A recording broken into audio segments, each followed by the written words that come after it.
we continue with our big story of the day, getting you some of the developments and some reaction and analysis. In studio, still with me is Dr. Sam Koma, a governance expert. Dr. Koma, as you and I were talking about the processes, and you were saying that there was really, in your eyes, everything was going according to process in terms of the steps that are taken in a matter such as this. And I suppose the big question that keeps coming up is around whether or not the president will resign, and reports that the president did intend to resign but convinced not to. And right before the break, we heard Pemi Majodina saying that come the 6th of December, the debate is not about the resignation. It's about another process. Yes, that's correct. In fact, I'm glad that it seems the president was persuaded by his allies, and they also put some sense to him, because I believe that it will be ill-advised of the president to consider resigning at this stage. And the reason I'm saying that is that he's a president who came into office through an anti-corruption ticket. He's a president who has demonstrated to us on several occasions that he believes in due process, and also he's a proponent of the rule of law.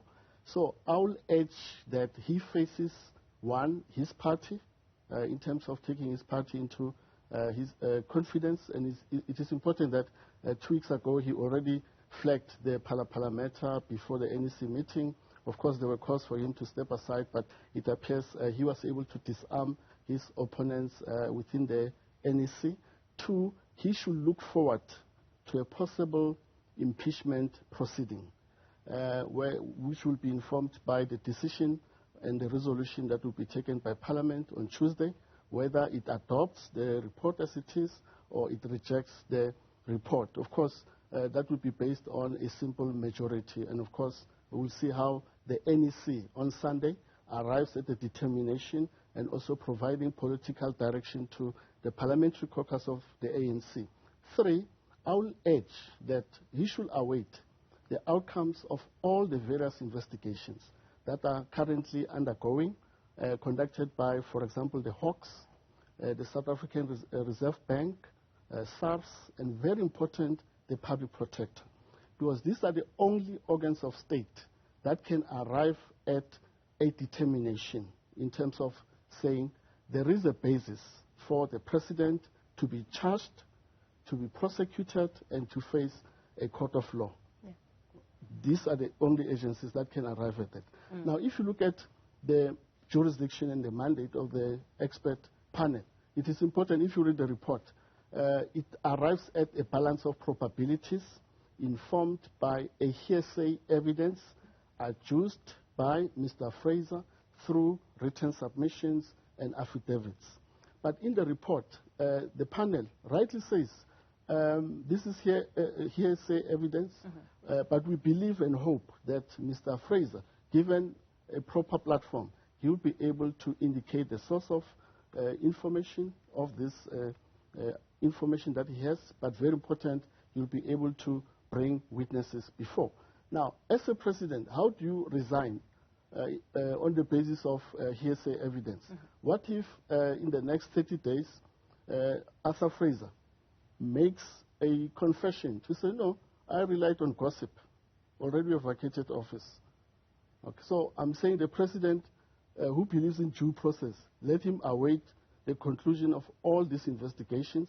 Let's have a sense of whether there is a basis for the president to face, of course, a prosecution which would be informed by any charges that are made and also processed by the relevant agencies. Speaking to my colleague just now, Enoch Kotongwana was saying, perhaps questioning the credibility of a replacement. I mean, that in itself speaks to quite a lot when it comes to the leadership within the ANC. Yes, because he belongs to the renewal sort of faction, which is dominated, obviously, and also spearheaded by the president. They've received overwhelming nominations, especially for the president, to stand for re-election. He has accepted the nomination. His term of office as a party president ends on the 16th of December. he should go to that conference and see how the branch delegates will make a determination as to his fate, whether they call for him to step aside, informed by this Phala report, or they say to him, no, proceed for a second term. We believe in you. We still have confidence in you, but we still believe that proper processes still have to be concluded by the various law enforcement agencies. Because at this stage he's not been criminally charged or prosecuted. So what is the basis of stepping aside? And we are not an exception. We have seen also in the U.S. in 2019, Donald Trump was impeached by the U.S. Congress, which was dominated by the Democrats. In 2020, his party, the Republicans, defended him and acquitted the charges. Today, West Trump is facing litigation of all sorts, but he's determined to run for presidential race come 2024. So I'm saying there are lessons to draw elsewhere in the globe. With these lessons to draw across the globe, I mean, ANC's conference is just a matter of weeks away.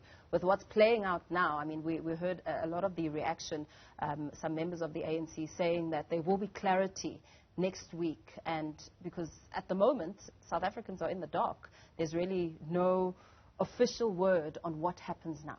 Yes, there is anxiety, I believe, and I agree to that, emotions, uncertainty. So I think following the conclusion of the NEC meeting on Sunday, I expect the President to address the nation, okay, and indicate what are his intentions.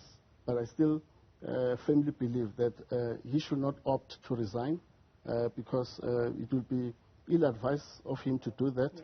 He should look forward to the conclusion of all these processes at the parliament level, face the parliamentarians, and also look forward to the outcomes of the investigations that are currently ongoing. I mean, in the instance, what would happen should Ramaphosa indeed resign? I mean, would that effectively mean that David Mabuza will be stepping in? Yes, as an interim measure, the Deputy President will then assume the acting role of the President, and within a period of 30 days, the National Assembly should convene a proceeding or a sitting where they will elect a new President, who will then take the country until end of 2024, which of course will be informed by the forthcoming national elections. But come 16 December, it is likely that the delegates may say, no, we still want the President who we elected in 2017 to carry a new mandate, okay, informed by, of course, the renewal project, and also take us to the 2024 national elections as the face of the campaign and also as part of assuming the presidential office come 2024. On Wednesday, pardon me, DA Chief Whip Sibiwe Khwahube was saying that all of this is a defining moment for our constitutional democracy and it must not be taken lightly and the focus must be firmly on Parliament. I mean, in your view, what is at stake on that front? Yeah, it's a precedent-setting moment, I agree, what transpired on Wednesday after, of course, the report was released for public consumption. If you read the report first time, obviously you get rattled, especially if you get to the last page, which speaks about the recommendation. But I'm glad that there's now calmness. People are saying, no, let's study the report in detail so that we make informed decisions. And this is what the ANC NEC will be seized with. This is what Parliament on Tuesday will be seized with. There may be other MPs from opposition parties who say, no, we reject the report. And this is what already is coming out of the Good Party.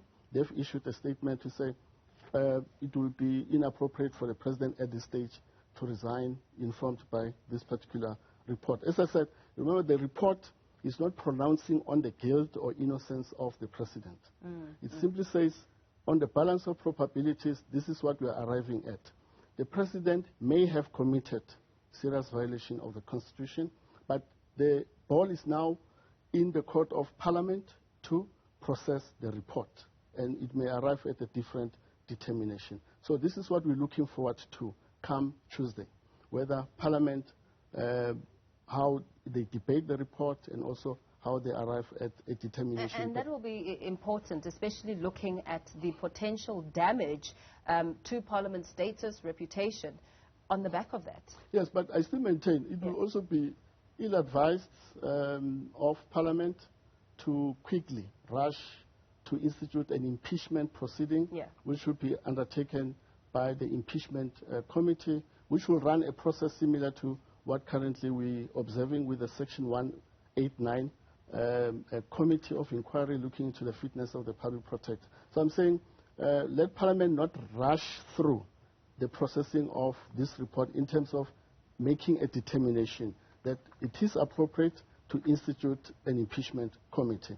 I think that the best way is to wait for the Office of the Public Protector to conclude and also to release that report that is investigating these allegations of Phala and possible breach of the ethics code which governs members of cabinet, including the president.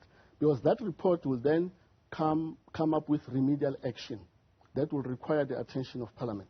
Okay, very well. Thank you so much. Thanks for your analysis. Thanks for joining us in studio. We leave it there for now with Dr. Koma giving us a sense there of what is at stake, what's at play, as the big story of the day continues to develop.